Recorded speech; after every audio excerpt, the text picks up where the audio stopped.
Okay, students, now I am going to say about AC flow R and L circuit. Mind it, in previous classes I explained the circuits related with R, related with L and related with C. What we have observed there, we observed that the phase when the circuit is resistive, then what was the relation?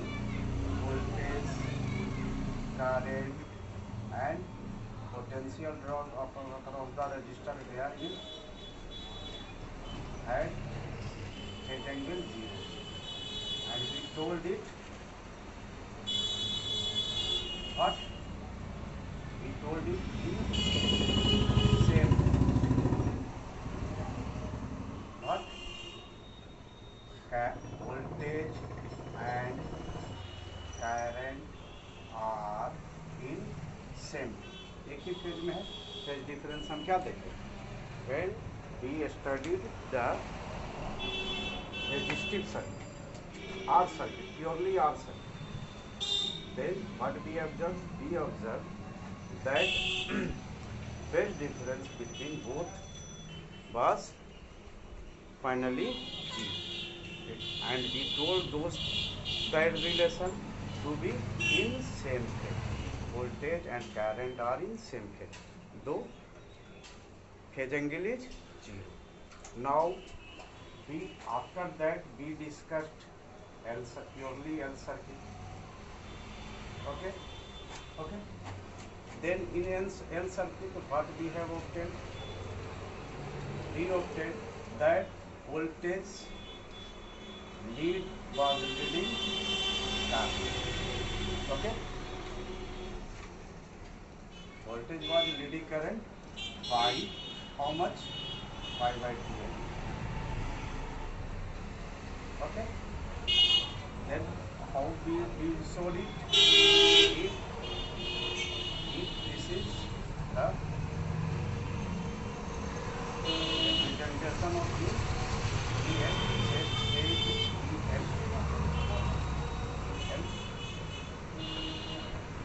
potential drop across the inductor, then current was of he leads I, it means I light, so I in his own light. This was the representation of I and then we talked about a C circuit.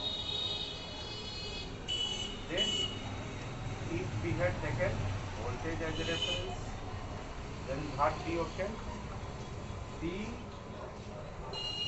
I leads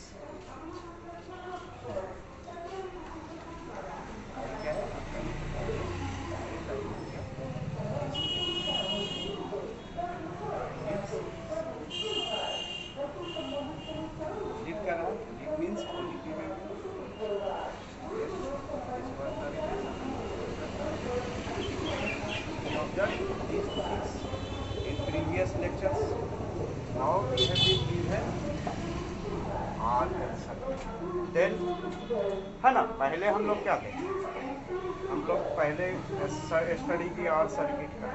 तो R circuit में जो हम लोग voltage और current कैसे आया हमारा? Voltage था हमारा VM equal to sine omega T. Current हमारा क्या था? है ना, मतलब फेज डिफरेंस. तो हम ये दिखा दिया ऐसे phasor diagram. This was the phasor diagram. And when we had taken L circuit, then what was the voltage? Obviously, that voltage was VM sin omega t. Then current was what? Current was IM sin omega t minus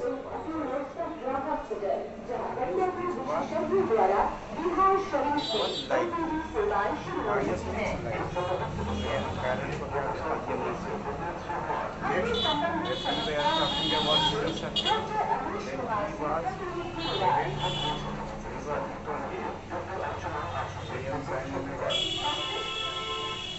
Then we obtained current as Im sin omega t plus pi by here it was of leading, here it was of lagging. तो हम current को lag दिखा दिए, यहाँ पर हमारा plus nature का है तो करंट को लैग दिखा दिए। ये ऑलरेडी आपको हम एक्सप्लेन कर चुके हैं। Now we are here for what RL circuit. तो आरएल सर्किट ले लें, RL circuit what a resistive circuit or there is a resistance, pure resistance, there is a coil having inductance, then this set is to be Lx, then here we are providing how much, here we are providing, अब हम लोग Vm sin omega t direct भी लिखते हैं, है ना, current को हम लोग डायरेक्ट आई लिखते हैं, और इस जगह potential drop across register is potential drop of resistance, और इसको हम लोग लिख रहे हैं पोटेंशियल ड्रॉप अक्रॉस किसका है, x equal to what omega L, तो ये इंडक्टिव है तो इसको है ना। तो यहाँ देखिए कि क्या हो गया आपका, ये जो है हम लोग ये कह रहे हैं किसको, ये क्या हो गया, ये applied voltage, you can say this to be RMS value, जो रियल वैल्यू होता है उसको आरएमएस वैल्यू करेंगे। ये कभी आपको अलग से सारा रेजिस्टेंस करंट अलग से समझा, तो this is known as applied voltage is known as RMS value, write down RMS और applied voltage. Okay, here I is the supplied current,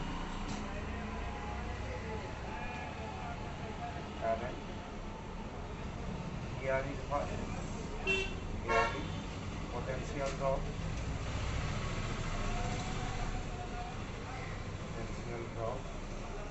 across resistance R. Here is potential drop across additive reactance L. Okay, हो गया।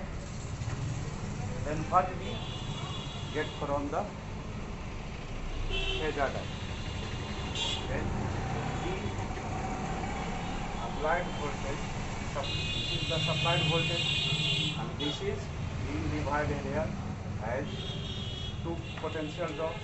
One potential drop will be here at resistance and one other potential drop will be at inductive coil. Then E is the sum of ER plus ECM. ये क्या, ये जो voltage है यही ना दो पार्ट, ये इतना ड्रॉप कर लिया, ये इतना ड्रॉप कर लिया, है ना।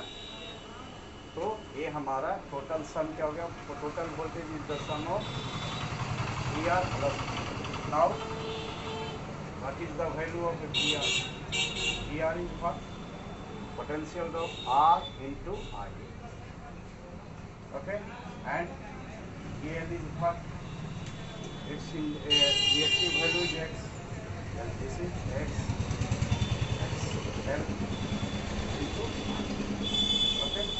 Then what will be the magnitude of V, magnitude हम कैसे निकालते हैं, दोनों का स्क्वायर करके सम, हाँ कैसे क्यों भाई, देखिए ये हमारा कैसे हो गया, फेजर डायग्राम देख ले, हम क्या ले लिए ऐसे करंट ले लिए, करंट क्यों ऐसे क्यों लेंगे, देखिए यहाँ आपको थोड़ा सा समझना है, here what we have, this is a series circuit, what R and L are connected in series, then current passing through the whole circuit is what I, that is single, and here what we have, here we have a voltage here, a voltage here and a voltage.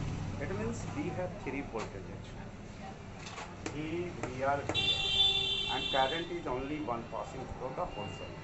तो आप practically देखिए कि एक ही तरह का तीन चीज और एक ही तरह का एक है, तो इसको डिफ्रेंशिएट करना आसान है. Then in series circuit we take I as the reference. समझ गए क्यों? अब है तीन वोल्टेज है, तीन पोटेंशियल ड्रॉप है, इसको लें कि इसको लें कि इसको लें, there is a confusion.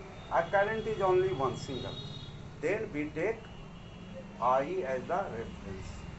Reference means X axis के लॉन्ग, ऐसे है ना. Then I is that one. Then what we have studied here, resistive circuit. मान ले कि यह नहीं है, केवल आर होता, तो क्या हम पढ़े आर सर्किट होता है तो वोल्टेज और करंट क्या होता है, सेम फेज होता है, मतलब फेज डिफरेंस जीरो होता है. जब ये नहीं है, मान के चले ये नहीं है, तो हमारा क्या होता है कि रजिस्टिव सर्किट रहने पर वोल्टेज और करंट का रिलेशन क्या होता है, सेम फेज होता है. तो यहाँ हम दिखा दें कि वोल्टेज और करंट का रिलेशन क्या है, ई और आई सेम है, और हमारा ये जो है आपका ये जो दिखाइएगा ऐसे ही दिखाइए, ए वी आर और आई सेम यूनिट क्या है, सेम फेज. ठीक है, ये समझ गए. अब हम दोनों को लेंगे, लेकिन एक एक करके दोनों को कंबाइन करेंगे. तो जब हमारा ये नहीं होता, केवल एक करंट और वोल्टेज के रेजिस्टेंस करता है, तो हमारा वी आर और आई कैसे रहता है, दोनों सेम फेज में रहता है ना. आई और वी आर सेम फेज में. अब हम बात करें if it is not available है, अगर ये नहीं हो तो हमारा कैसा है, इंडक्टिव सर्किट है. इंडक्टिव सर्किट में क्या देखते हैं, वी एल और आई में क्या रिलेशन है, आई लैगिंग है, वी एल लीडिंग है ना. तो हम किसको रेफरेंस मान रहे हैं, आई. तो हमारा इस जगह वी एल किस डायरेक्शन में हो जाएगा, ऐसे देखें, वी एल किस डायरेक्शन में हो जाएगा, इससे लीड कर रहा है ना. ये हो गया हमारा, यही चीज समझना है, ये हो गया हमारा, समझ गए. देखिए इसको भूलिए, रजिस्टिव सर्किट है, केवल ये है, ये नहीं है, तो हमारा क्या होता है, आई रजिस्टिव सर्किट में आई और वी आर सेम फेज में होता है, आई और वी आर सेम फेज में दिखा दिए. अब मान लीजिए कि ये नहीं है, केवल ये है प्योर, तो हमारा क्या होता है, जब इंडक्टिव सर्किट होता है तो करंट क्या होता है, लैग करता है वोल्टेज से, मतलब वोल्टेज लीड कर रहा है, तो यहाँ करंट को रेफरेंस ले रहे हैं, तो वोल्टेज क्या लीड करेगा, ऐसे लीड करेगा इससे. अब क्या है, ये हो गया वी आर, एक वेक्टर, दूसरा वेक्टर हो गया वी एल, एक वेक्टर ये हो गया, V is the sum of V R plus. तो एक वेक्टर ये हो गया, एक वेक्टर ये हो गया. तो लॉ ऑफ ट्रायंगल से क्या जानते हैं कि we take this as a law arcs of triangle, side of triangle, then third will be the resultant of this. तो इन दोनों का रिजल्टेंट क्या हो जाएगा, ये हो जाएगा V, है ना, ये V हो जाएगा. Then say the angle between I and V is 5. तो यही हमारा इसका फेज एंगल हुआ. आर और एल रहेगा, देखिए प्योर था तो ये दोनों सेम फेज में, ये केवल इंडक्टिव था तो दोनों का रिलेशन क्या था, 90 डिग्री का. यहाँ सी और आई ये था, कैपेसिटिव सर्किट था, तो वी और आई में क्या था रिलेशन, 90 डिग्री का. लेकिन यहाँ जब दोनों ले रहे हैं, आर भी ले रहे हैं, आर को पहले के इसको नेगलेक्ट करके इतना का देख लिए, फिर इसको इग्नोर करके ये देख लिए, अब दोनों को कंबाइन कर दिए, वी आर और वी एल को कंबाइन कर दिए, तो V is the sum of V R and V L, तो दिस इज V.